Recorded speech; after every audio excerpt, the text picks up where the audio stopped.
we've done A Modest Proposal, Pope's Rape of the Lock, and today we're going to talk about the Houyhnhnms and looking at satire and what actually does Swift propose with the Houyhnhnms. You should go ahead and finish up your posts on Horatian and Juvenalian, the posts saying which you think Swift is writing and which you think Pope is writing, so that we can kind of finish up with that. On Friday, we begin Candide by Voltaire. I'm going to post on the webpage. Are y'all familiar with the opera Candide?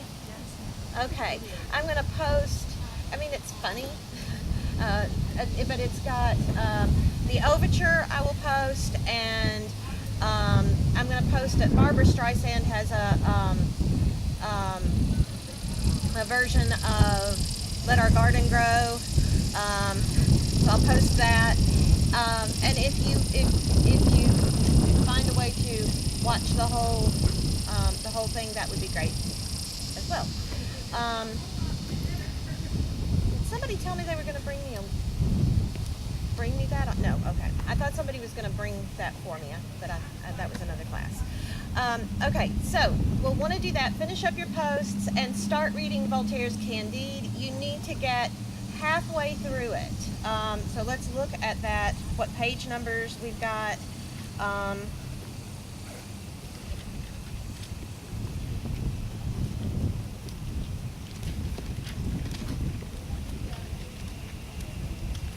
Starts on 520, page 520 in your books, and you want to get through chapter 15, which is, it ends on page 544. So you need to read 520 through 544 for Friday. Pages 520 through 544 by Friday.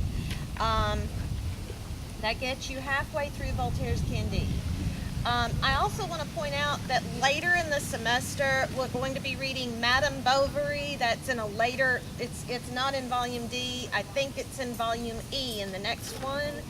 If you in all of your free time, because this is the beginning of the semester, I recommend that you go ahead and start reading Madame Bovary by Flaubert, because that's a whole novel that we'll read. It's long. So you might want to go ahead and start reading that, and before you start having papers coming due and that sort of thing. But today what I want to talk about is the Houyhnhnms, that chapter that we are given in the anthology. They don't give you the whole of Gulliver's Travels. They just give you one chapter. And we don't really need to go into a whole lot of detail, but I mean, what did you think when you were reading about the Houyhnhnms? I mean, first, what are the Houyhnhnms? And I'm going to see if, is Christian here? Christian, there you are, back there. Okay. Yes. Okay, tell us what the Houyhnhnms are. I mean, they're essentially horses, but they're more intelligent than our concept of horses. Okay. And they're refined, and they have human-like tendencies and thought processes. But they're more like, they're not exactly like humans, because like it brings up the whole concept of how humans are more selfish and emotional, and the Houyhnhnms are more rational and I don't know. Okay, the Houyhnhnms represent reason. Yeah, the Houyhnhnms are going to represent reason. They look like horses, but they're more like humans in that they're not like the horses we know. They are they're the rational creatures in their land, but they are more rational. They're purely rational. Okay, what are the Yahoos? Who can tell me about the Yahoos? Logan, can you tell us about the Yahoos? They're more primitive and do whatever they want without having a Okay. They're more Crazy primitive. people. What are they? Crazy people. They're crazy people. Okay. Do they use reason?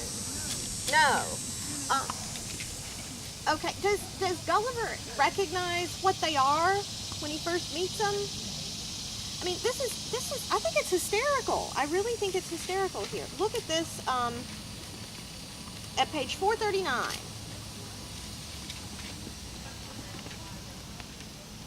Page 439, 2, 4, 6, 8, 9 lines down, he's been describing them, and he says, upon the whole, and the line begins yellow, the word yellow, but then the sentence begins, upon the whole, I never beheld in all my travels so disagreeable an animal or one against which I naturally conceived so strong an antipathy, so strong a hatred. He doesn't like them.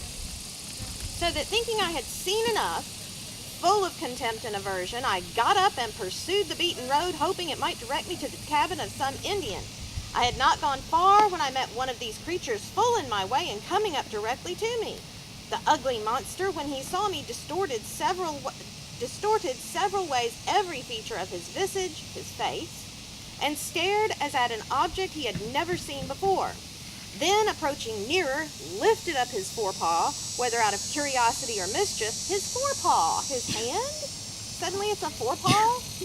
I could not tell, but I drew my hanger, his sword, and gave him a good blow with the flat side of it, for I durst not strike him with the edge, fearing the inhabitants might be provoked against me, if they should come to know that I had killed or maimed any of their cattle.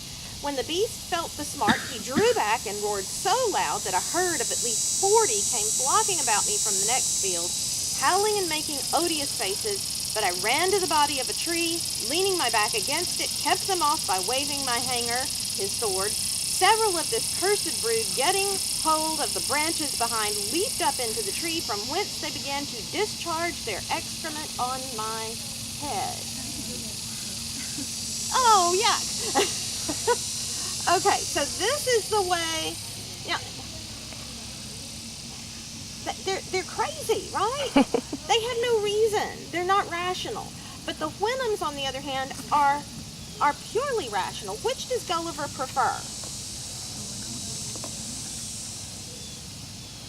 What did they say? The Houyhnhnms. He prefers the Houyhnhnms because they're rational.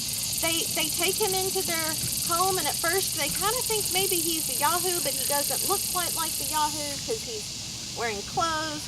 He learns their language, learns to speak, and so they consider him somewhat rational.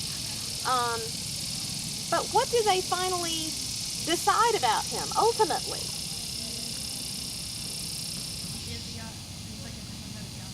They decide he's a different type of Yahoo, so he can't be trusted. So they're going to have to send him. What did you say? I don't believe her. I was disagreeing. You were disagreeing? No, I was agreeing. You were agreeing. But you said it. Yeah.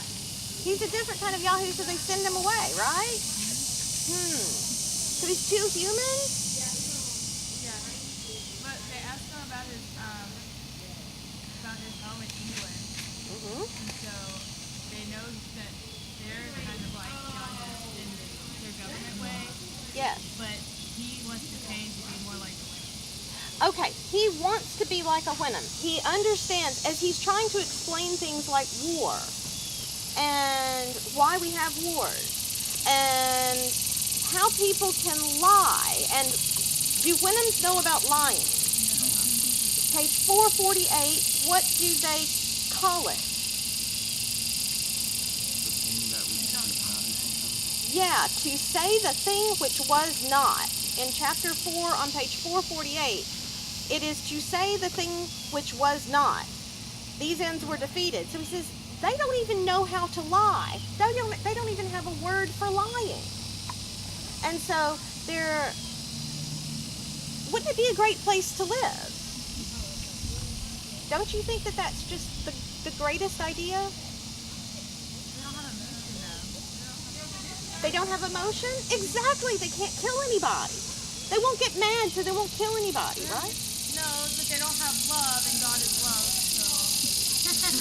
Okay, they don't have love, and God is love. That's true.